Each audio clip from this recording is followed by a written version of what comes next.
Welcome everybody to the Luton Update this week. Great to have you here, Josh Phegan, the number one real estate trader in Australia, and a very good friend of mine. I'm glad you're here, mate. Nick, lovely to be here. Yeah, welcome. So I suppose what we do here every week, and this might be a little bit of a different one, we generally will just talk about what happens in Canberra and what's happening at the company. But today we've been really lucky. We've had you in office training some of the staff. What are some of the things that you've gone through today just to give the company, I guess, a bit of an edge? I guess from a consumer's point of view, it's a really interesting time, and we ought to call it like the turbulent era, because all of a sudden you got a lot of short work weeks. So from Good Friday, Easter Monday, then what happens around Anzac Day, then combined into then what we got to call a federal election. And traditionally in Canberra, that's always been a bit of an interesting thing about what ends up happening with different governments and who wins of the day, and what that changes in terms of the public service or whether or not they might use more external consultants. The basic idea here is that literally a lot of people are really looking for a plan, and if you're a seller that's on the market today, you actually just want to be sold. And if you're in a position that you need to sell, well, you really need an agent that's going to have a proper strategic advantage. And this is where you've got to be really clear about some new data and insights that have been coming out that we've seen recently. On election day, for example, nationally, did you actually know that there's actually a really big spike in the increase in the clearance rate, but a reduction in the total number of properties that are actually auctioned on the day of the election?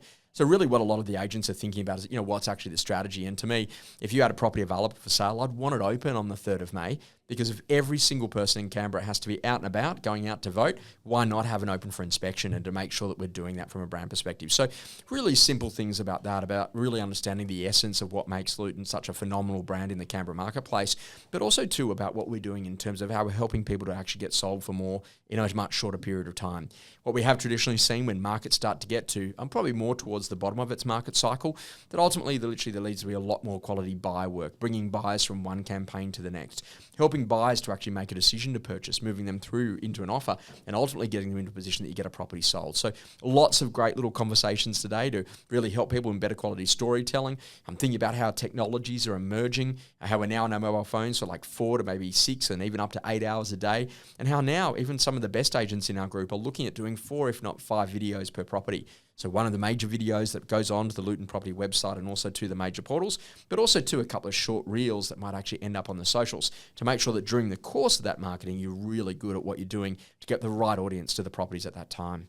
And I suppose that's one of the things as we go through a really big change in, I guess, market and sentiment and I guess how consumers do things at the moment. It's really good to stay on the pulse, and I know that you get around to so many of the leading agencies around Australia that can actually, I guess, be groundbreakers and thought provokers in these sort of things. So to go against the grain of let's try and get our auction on the same day that everyone's out having a few democracy snags, maybe they're in the mood to put their hand up at an auction. These are the great things I think that you bring to the industry, and we're really glad that at Luton we're able to have you as our coach, but also as, I suppose, just someone that has their finger on the pulse. This means that we don't miss anything, and we are the most prepared and the most, I guess, up-to-date company in Canberra, and that's what we want to hang our hat on. Mate, I suppose going into the future a little bit, once we get past these potentially a little bit turbulent times, what do you think the next, I guess, 6 to 9 months look like? What does the rest of 2025 look like, do you think? Well, there's no doubt that literally, if you have a look at it at a geopolitical level, there's a lot of turbulence. Obviously, there's some changes in what's happening with tariffs.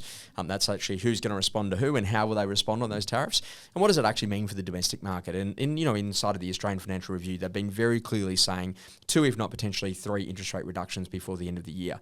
Now, I feel a little bit bipolar because literally only a couple of weeks ago, they were talking that inflation could come raging back, and that actually might mean there might be 1 or 2 interest rate increases by the end of the year. So I don't know which article to believe, but what I can tell you is that without a doubt, the RBA is very clear that they are poised to respond.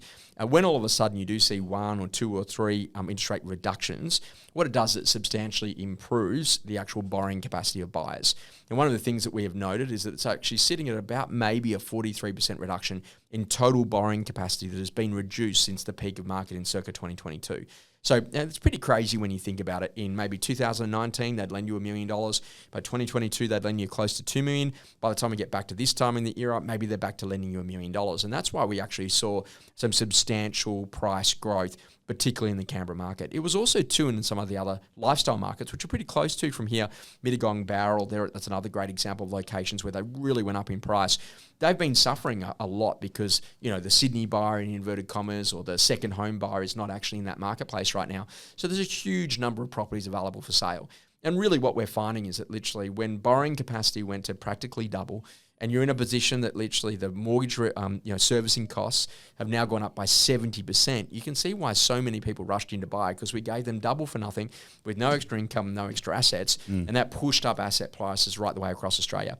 The great thing is, and when I came into Canberra the other night, it's a beautiful part of the world. Landing in at that airport, there was that sunset just occurring. I thought, this is a great place. You could just feel a lot of the stress vibes of Sydney were gone very quickly, and I nearly thought about actually moving full time. And the thing that I love about that, though, is that literally you've got to realise what we sell. Our heart is in the country. It's a beautiful part of the world. We've got a bit of a city vibe, but also, too, we've got that relaxed country nature in a good way.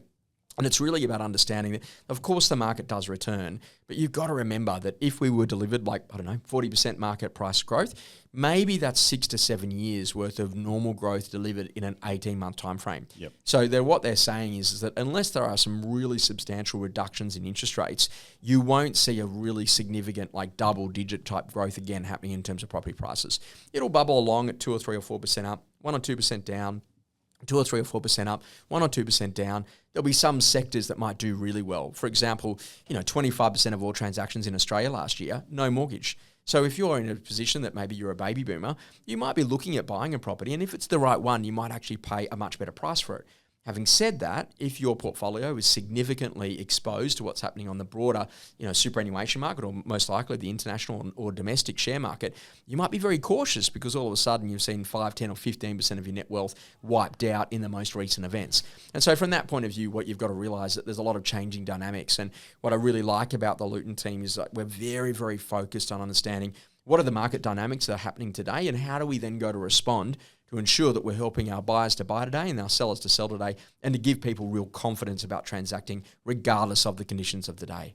So obviously getting ourselves into a position to be able to execute on all these things that you've given us, which is great. And I'll probably shortchange you. I say you're one of the greatest trainers in Australia. You do train in Dubai, you do train in New Zealand, you do train in England. So I don't want to shortchange Josh there. I think he's one of the best in the world. A little kid from Albury. Yeah, that's exactly right. And it's pretty impressive. But who's impressed you today? We've done some small group sessions today, and this is probably more so for the guys that are inside of the company here. But we put a lot of emphasis on training. We're always trying to be better. We have a learn-it-all mentality here. We want to try and get better every time we have an opportunity to.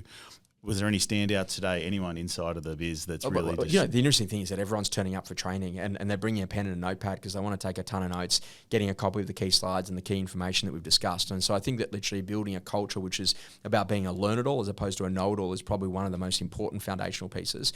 We also got to do some mock listing presentations today, and that was really exciting. So, Josh and Kim, they got to present. It was really fascinating to watch them about, their passion and energy around marketing and styling and presentation. We also too had Corbin from your office present, and he's phenomenal in terms of his detail and his great capability about really understanding a situation and the questions he'll ask.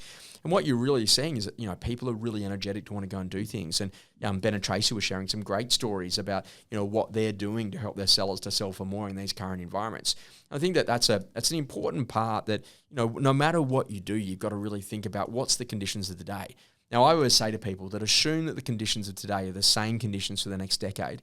How soon before you'd make the decision? And people are like, could that happen? I'm like, well, of course it can happen. But you've got to realize that literally the world will constantly change. And this is actually a really important foundational concept that, inflation could double back. We might be in a position where we have a couple of interest rate cuts.